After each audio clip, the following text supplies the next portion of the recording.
Hello प्यारे बच्चों, कैसे हैं आप सभी। एकदम उम्मीद करता हूँ स्वस्थ होंगे, अच्छे से होंगे। मैं विकास कुमार क्लास 12 की फिजिक्स लेके आया हूँ। जैसा कि आप लोगों को पता है भाई, हमारी रेगुलर वीडियो क्लास जा रही है ना। और आप अच्छे से देख रहे होंगे और स्टडी कर रहे होंगे, ठीक है। तो आज हम क्लास 12 की फिजिक्स का फर्स्ट चैप्टर में फिर से टॉपिक लेके आए हैं भाई, है ना। फिर से टॉपिक लेके आए हैं आज की, जो बोर्ड एग्जाम की दृष्टि से इम्पोर्टेंट है, ठीक है ना। तो आज की हमारी क्लास रहेगी किसी बिंदु आवेश के कारण विद्युत क्षेत्र की तीव्रता, ठीक है ना। तो हम देखेंगे किसी बिंदु आवेश के कारण विद्युत क्षेत्र की तीव्रता क्या होती है। तो हम हेडिंग डालेंगे, यहाँ हेडिंग डालेंगे किसी बिंदु आवेश के कारण, किसी बिंदु आवेश के कारण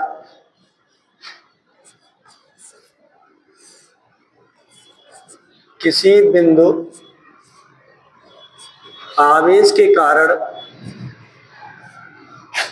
आवेश के कारण, किसी बिंदु आवेश के कारण विद्युत क्षेत्र की तीव्रता, विद्युत क्षेत्र की तीव्रता, ठीक है ना। तो हमने क्या बोला भाई, किसी बिंदु आवेश के कारण विद्युत क्षेत्र की तीव्रता। तो देखिए ध्यान दें इधर क्या होती है किसी बिंदु आवेश के कारण विद्युत क्षेत्र की तीव्रता। मान ले रहे भाई, मान ले रहे कि यहाँ पर एक बिंदु है, बिंदु आवेश है, ठीक है ना। मान ले रहे हैं कितना है भाई, प्लस क्यू आवेश है, ठीक है ना। और इस बिंदु को हम एक नाम दे रहे हैं ओ, ठीक है ना।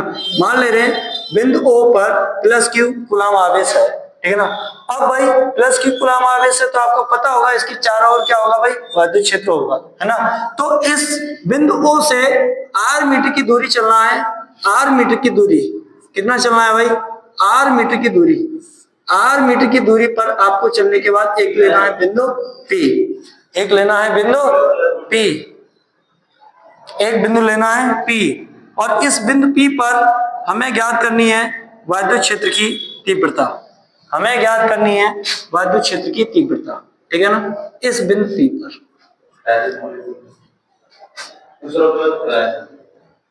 अब हम देखेंगे, बात यहां तक समझ में आई भाई। एक बिंदु आवेश है, ठीक है ना, ओ ये एक बिंदु आवेश है, यहां पर प्लस क्यू आवेश रखा है, बिंदु आवेश है ना। बिंदु ओ माना, बिंदु ओ से आर मीटर की दूरी पर एक बिंदु पी है, आर मीटर की दूरी पर एक बिंदु पी है ना। इसकी दूरी कितनी है भाई, इसकी दूरी है आर, कितनी है भाई आर, इसकी दूरी कितनी है भाई आर। अब हमें इस बिंदु पी पर विद्युत क्षेत्र की तीव्रता ज्ञात करनी है। बिंदु पी पर विद्युत क्षेत्र की तीव्रता ज्ञात करने के लिए, बिंदु पी पर विद्युत क्षेत्र की तीव्रता ज्ञात करने के लिए आपको एक यहाँ पर चार्ज रखना है, परीक्षण आवेश। क्या रखना है, परीक्षण आवेश क्यू नॉट। क्या रखना है भाई, परीक्षण आवेश क्यू नॉट, ठीक है ना। अब आपको इससे पहली वाली वीडियो में हमने आपको पढ़ाया था भाई कूलाम का नियम। तो आपको पता है भाई कूलाम का नियम क्या होता है। कूलाम का नियम आपको पता है कि दो स्थिर बिंदु आवेशों के मध्य लगता है ना। तो यहाँ पर भी दो स्थिर बिंदु आवेश हैं, एक प्लस क्यू आवेश है और एक दूसरा क्यू नॉट आवेश है ना। तो इसकी अगर हम डेफिनेशन की बात करें तो कैसे बनाएंगे। माना प्लस क्यू कूलाम का आवेश किसी ऐसे माध्यम में बिंदु ओ पर रखा है जिसका परावैद्युतांक k है। बिंदु O से r मीटर की दूरी पर एक बिंदु P है जहां हमें विद्युत क्षेत्र की तीव्रता ज्ञात करनी है, ठीक है ना। तो यहां पर ठीक है ना, अब बनाएंगे इसकी परिभाषा। क्या बनेगी भाई, क्या बनेगी इसकी परिभाषा, ध्यान से सुने इधर। माना माना माना प्लस क्यू आवेश, माना प्लस क्यू आवेश किसी ऐसे माध्यम में, किसी ऐसे माध्यम में, किसी ऐसे माध्यम में बिंदु O पर, बिंदु O पर रखा है, बिंदु O पर रखा है जिसका परावैद्युतांक, जिसका परावैद्युतांक जिसका परावैद्युतांक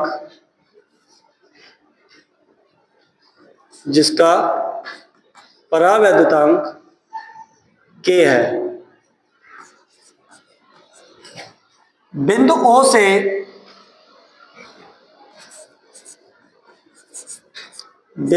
से r मीटर की दूरी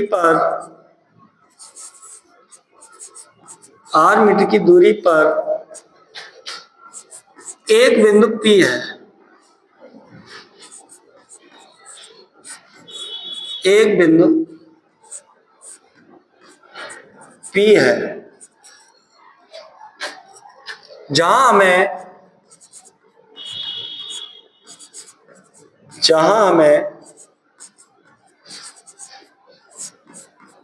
वैद्युत क्षेत्र की तीव्रता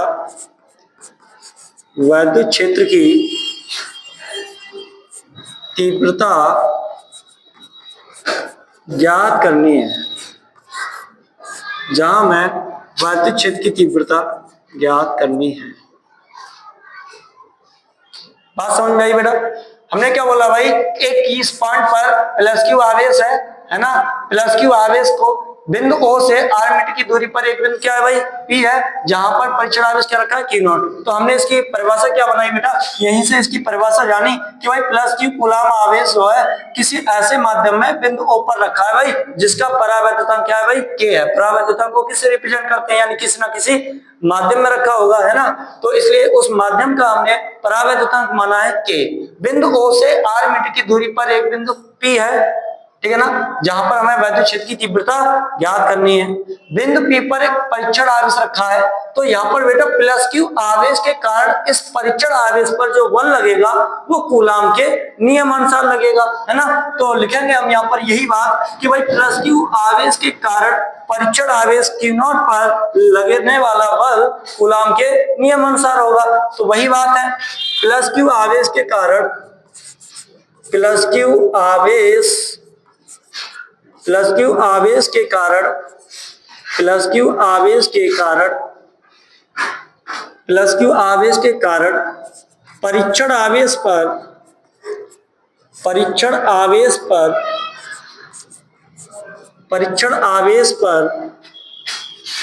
परीक्षण आवेश पर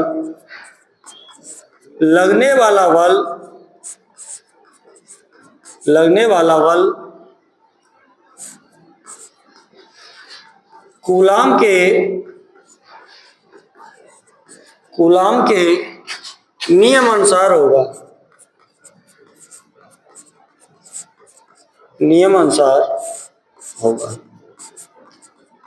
क्या पढ़े भाई, कूलाम का नियम पढ़े है ना, क्या होता है ना, दो स्थिर बिंदु आवेशों के मध्य लगने वाला आकर्षण अथवा प्रतिकर्षण बल दोनों आवेशों के गुणनफल के समानुपाती तथा इनके बीच की दूरी के वर्ग के व्युत्क्रमानुपाती होता है। तो वहां पर हम लोगों ने कूलाम नियम को निकाला था। तो कूलाम नियम का फॉर्मूला क्या आया था बेटा, कूलाम नियम का फॉर्मूला आया था, आपको इधर नोट करा दे रहा हूं मैं, वो फॉर्मूला आया था F बराबर कितना आया था भाई, 1/4 पाई एप्सिलॉन नॉट, और आया था अपने पास Q1 Q2 बटे में R स्क्वायर, यही फॉर्मूला आया था ना बेटा।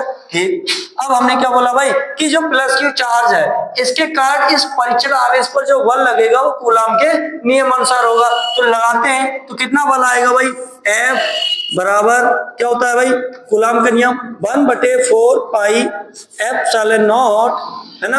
जब ये किसी माध्यम में रखा है तो उसका परावैद्युतांक होगा, है ना। तो परावैद्युतांक क्या माने हम इसका, K, तो परावैद्युतांक K इधर रहेगा। इसके अलावा देखिए कूलाम के नियम में होता है F बराबर 1/4 pi epsilon not Q1 Q2, तो देखो Q1 का काम करेगा कौन, प्लस क्यू आवेश, और Q2 का काम कौन करेगा भाई, परीक्षण आवेश Q नॉट करेगा। तो ये अपने पास अब हो जाएगा Q और ये इधर Q नॉट बटे में दोनों आवेशों के बीच की दूरी कितनी है, R, तो ये हो जाएगा अपने पास R स्क्वायर। कितना बल निकल के आया, 1/4 पाई एप्सिलॉन नॉट के Q नॉट बटे R स्क्वायर न्यूटन। अब हमने इससे पहले वाली वीडियो में आपको वैद्युत क्षेत्र की तीव्रता बताई है ना, वैद्युत क्षेत्र की तीव्रता क्या होती है भाई। तो यदि बिंदु P पर वैद्युत क्षेत्र की तीव्रता कितनी हो, इधर ध्यान दें, यदि बिंदु P पर वैद्युत क्षेत्र की तीव्रता, बिंदु P पर बिंदु P पर वैद्युत क्षेत्र की तीव्रता, वैद्युत क्षेत्र की तीव्रता, वैद्युत क्षेत्र की तीव्रता, बिंदु P पर वैद्युत क्षेत्र की तीव्रता कितनी होगी भाई?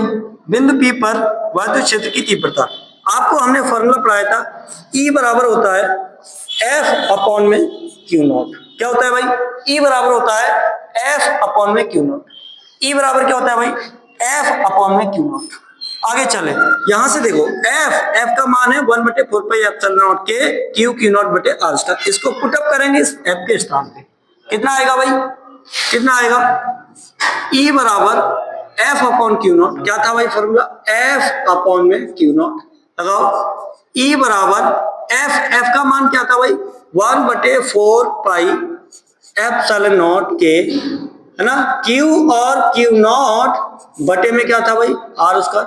देखिए बटे में क्या था भाई? R square. यहाँ देखिए, है ना, F का मान था 1/4 पाई एप्सिलॉन नॉट के Q नॉट बटे आर स्क्वायर। इसको हमने F के स्थान रख दिया, इसको हमने F के स्थान रख दिया। बटे में क्या है भाई? Q naught. बटे में क्या है यहाँ भाई? Q naught. बटे में क्या है? Q not. अब देखिए यहाँ Q नॉट से ये Q नॉट कैंसिल, कितना आ रहा है? E बराबर 1/4 पाई एप्सिलॉन नॉट के Q अपॉन में कितना आ रहा है भाई? R square. वैद्युत क्षेत्र की तीव्रता का हम मात्रक बताएं, क्या होता है भाई? न्यूटन प्रति कूलम। क्या होता है भाई? न्यूटन प्रति कूलम। वायु या निर्वात के लिए सबको पता होना चाहिए, वायु या निर्वात के लिए K का मान कितना होता है? वायु या निर्वात के लिए K का मान 1 होता है। कितना होता है भाई? 1। K का मान 1 लगाएंगे, यहाँ 1 लगाने से ये K हट जाएगा, संख्या पर कोई भी फर्क नहीं पड़ेगा। E बराबर आएगा 1/4 पाई, E बराबर आएगा 1/4 pi epsilon not Q upon में आर स्क्वायर। वैद्युत क्षेत्र की तीव्रता का मतलब क्या होता है भाई? न्यूटन प्रति कूलम। क्या होता है भाई? न्यूटन प्रति कूलम। यहां तक चीज समझ में आई भाई, है ना? अब इसके मान 1/4 पाई एप्सिलॉन नॉट का मान हम आपको कई बार बता चुके हैं, क्या होता है भाई? 9 × 10⁹ होता है, ठीक है ना? इसकी दिशा की बात करें तो इसकी दिशा क्या होगी, ये भी हम पिछली वीडियो में आपको बता चुके हैं भाई। वैद्युत क्षेत्र की तीव्रता की दिशा धन आवेश से ऋण आवेश की ओर होती है, ठीक है? अगर वीडियो अच्छी लगी हो तो लाइक करें, सब्सक्राइब करें चैनल को और कमेंट करें और अपने यार दोस्तों में शेयर करें। धन्यवाद।